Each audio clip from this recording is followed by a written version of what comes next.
I feel like you haven't really tackled sequels. You had to revisit any character you've ever played. Who would you want to revisit? I know which one I would revisit. I beg Soderbergh all the time. I would love to do the kid. Yes. From Magic Mike. Like the narrative of like a lot of people, you know, because I didn't do Magic Mike Triple XL, and why was that? And obviously people always dive into the gossip, and it's not really anything to do with the gossip. It's me, and the narrative was that we weren't bringing back Cody Horn, and the split at the end of Magic Mike of me carrying on and Channing wanting to have a different vehicle towards, you know, his life choices. But what basically happened was, and this was the narrative of Soderbergh, is that me and Matthew ended up moving to Australia, and we started our own like kind of Chippendales down there. I always wanted like the kid to come to England or somewhere and kind of have like an American Gigolo kind of story, you know, like obviously Richard Gere, you know, and like come and have like maybe a little bit of a political element where he gets caught up in something like that. And I would revisit that. I love playing that character, and I always love character pieces like that. Yeah, that'd be great. Is that a possibility? That'd be awesome. No, I don't think it's a possibility. You owe us a very large debt. I'm here to collect it.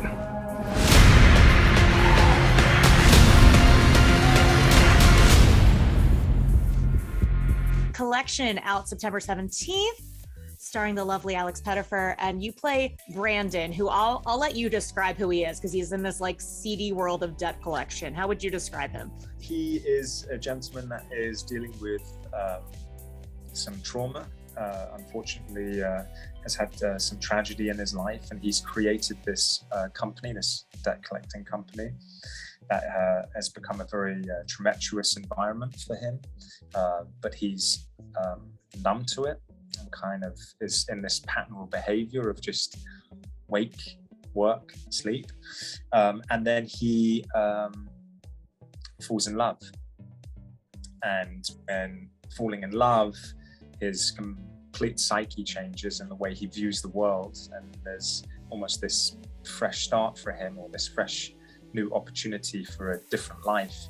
But unfortunately, he realizes that the environment that he's created, that's a very poisonous one, is a lot harder to escape than he imagined. And that duality throughout the film and the choices he has to make are pretty interesting. Definitely. And you're paired along with Mike Vogel, which I don't know if you like dive into the comments of the trailers, but people are very excited about you two being in a movie together. How was that match on set?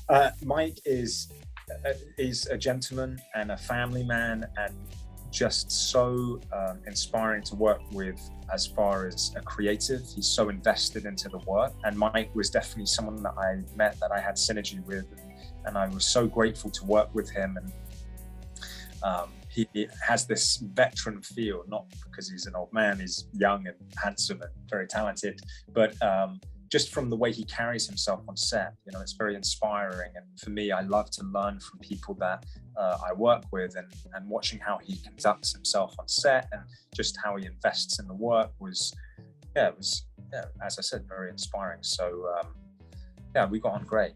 Yeah. And I'm very happy that people are happy that we're in the movie together.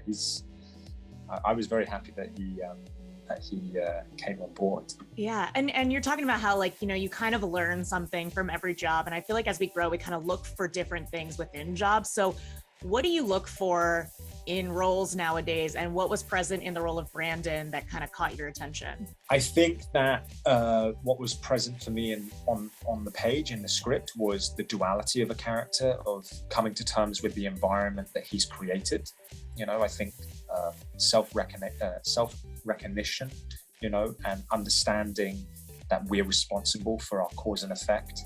Some people, or even myself at some point in time, and probably still will in the future, maybe don't always take responsibility for the environment that is created around us. And what we have to realize is we truly are the master of navigating those things, and understanding how the things we've done in the past can come to fruition in the future.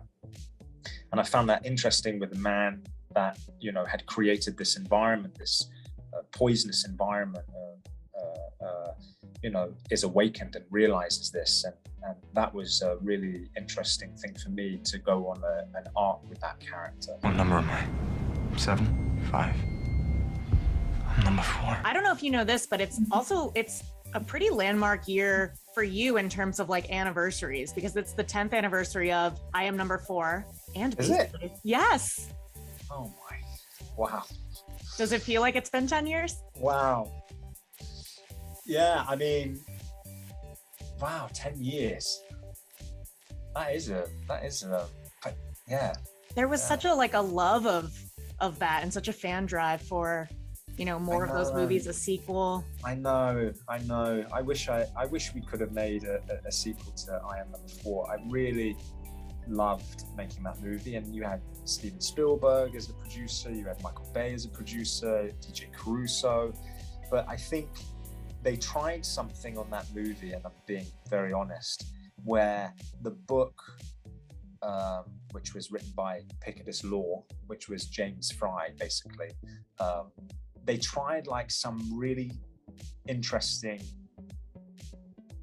creative publicity where the film and the book are released at the same time.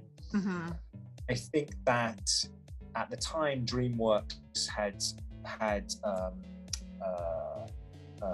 Warhorse. They had Hugh Jackman did that robot movie, and there was one other film, and I think just as a collective slate, maybe the movies didn't perform as well as they should have, and so the slate was kind of wiped clean for DreamWorks to start again with their new slate relationship with funding. Yeah, I really loved I Am Number 4, and I loved working with DJ, and I loved that concept and that kind of alienation of like an outsider or people not accepting you for who you are. And there was like, I know that movie or that franchise would have gone into a much mature, and the evolution of that I definitely know that because DJ was showing me. Yeah, so, but oh well, we can dream, shall we say. I wanted to ask you because you posted a picture, I think the other day, with John Cena. Yes. And you were like, #Peacemaker. And I was like, if you're in that show, I'm going to scream.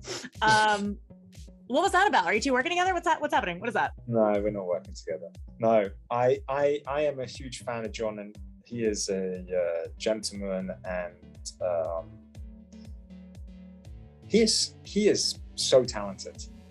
Like, I thought in Suicide Squad, and maybe this is sacrilegious to say, but I thought he was the best thing in it. And then I watched Vacation, or Friends Vacation. Vacation Friends, I think it is. Vacation Friends. Yeah. The guy is like, I mean, his comic timing is genius. He's hilarious. And like, I know he had only a few scenes in Trainwreck, but then I was like, okay, he's just, lovely man, gentleman. I was very, very, very honored to attend. Okay, I love that. I was like, is he a Peacemaker? I love that. I'd love to see it. I would love to work with John. Yeah. As we wrap up, I saw you've been, writing. You have a lot of producing jobs coming up. You made your directorial debut, I think, a few years back. What do you see as like your next chapter? What does that look like? I just love making movies. I started a company 3 years ago called Dark Dreams Entertainment with my producing partner. Our team is slowly growing. We've made 5 movies, and we have a lot of movies in development that we've sold and partnering on with other incredible companies like Braun Entertainment and HBO. And we made obviously Echo Boomers with Michael Shannon and Now Collection. And then we just made a movie with a big studio, which I can't say, but with Guy Pearce. And then I'm just about to start, and that movie's called Infernal Machine, which is a really interesting film. And then now I'm just about to start my company is doing this movie called Chelsea Cowboy, which is, I think, a really interesting film set in the 70s that is, taking a certain kind of genre, which is the gangster genre, and kind of like not flipping on its head in a visual way, but just changing how we see these films being made. It's like the core of it is a love story, but it's about class, about the difference between, lower class and upper class, and that era of time. And, it's funny that we're in 2000, and I'm not getting into any political conversations because I'm the last person to ever be in these conversations, but we were dealing with a lot of issues in the 60s and 70s, and what is the evolution that we've had since then in today, so a little bit thought-provoking as well. So yeah, I'm very, very grateful I've got a great partner and a business partner, and yeah, we're just really focusing on trying to make good content.